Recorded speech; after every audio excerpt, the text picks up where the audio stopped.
হুম আজকের দিনটা কত বোরিং। আমার হারিয়ে যাওয়া বিড়ালটার কথা খুবই মনে পড়ছে। কি করছিস রিয়া একা একা বসে? চল বাহিরে যাই।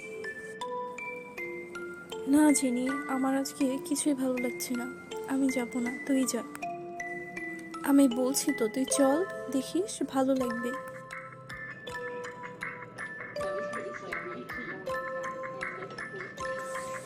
চল রিয়া, আজকে তোকে আমি একটা শিক্ষণীয় গল্প বলি। একবার কি হলো, একটি ছেলে তার ফ্রেন্ডদের গ্রুপে একটা হাসির জোকস বলল। তখন সবাই হো হো করে হেসে উঠল।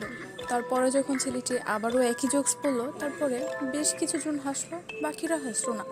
এভাবে করে ছেলেটা বারবার একই জোকস বলতে লাগলো। অবশেষে দেখা গেলো তার জোকস শুনে কেউই হাসলো না।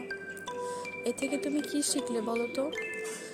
একই হাসির কথা শুনে যদি তুমি বারবার হাসতে না পারো, তাহলে একই কষ্টের কাহিনীতে তুমি বারবার দুঃখ কেন পাও? হ্যাঁ, তুই ঠিকই বলেছিস।